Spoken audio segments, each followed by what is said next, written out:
Presentati anche i candidati della lista civica Noi per San Donà, che sostiene Gianni Corradini alle amministrative del 26 e 27 maggio. La lista si presenta come un gruppo di persone che intendono lavorare all'insegna del rinnovamento, in linea con le idee e le proposte di Corradini, per rompere con la vecchia politica e attuare delle strategie amministrative del tutto nuove, puntando tutto sulla partecipazione attiva dei cittadini alla pubblica amministrazione. È sempre l'emergenza lavoro a stare al primo posto dei programmi, soprattutto il sostegno alle aziende e la lotta alla disoccupazione, soprattutto quella giovanile, che aumenta giorno dopo giorno. Noi non è che protestiamo, ascoltiamo i cittadini e cerchiamo, collaborando, di portare avanti effettivamente cose che sono possibili fare. Effettivamente non vogliamo dire via la casta, via i politici, ma certamente ci deve essere un rinnovamento, far sì che la città riprenda in mano la situazione e che ogni cittadino pensi alla città come se fosse casa sua, come se fosse la sua famiglia. E poi la lista punta sulla costituzione di una solida sinergia tra l'amministrazione comunale e le strutture sanitarie del territorio,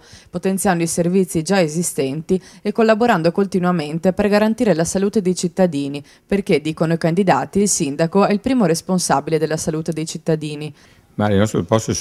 partono da un principio, che il sindaco è responsabile della salute dei cittadini, quindi non solo deve sentire i cittadini, ma non per sentirli per poter dire dicono questo, portare in regione, la regione programma, l'AS dà poi i servizi, ma il sindaco deve controllare che questi servizi siano effettivamente eseguiti. Questo vale per qualsiasi problema, non solo per il sociale, ma anche per gli altri punti, cioè per l'ambiente, per il problema del lavoro, come organizzarsi, come far sì che i giovani possano mantenere o trovare dei lavori. Ecco, ci deve essere un sinergismo tra l'amministrazione comunale e i cittadini. E anche la sicurezza è una delle emergenze da affrontare nel territorio comunale. Sviluppo di nuove importanti sinergie con le forze dell'ordine e potenziamento delle telecamere in città per cercare di porre un freno allo smisurato aumento di criminalità nel Veneto orientale. Questo punto qui noi l'abbiamo tra i principali, però è sostanzialmente identico a quello di Corradini, ci siamo trovati sullo stesso piano,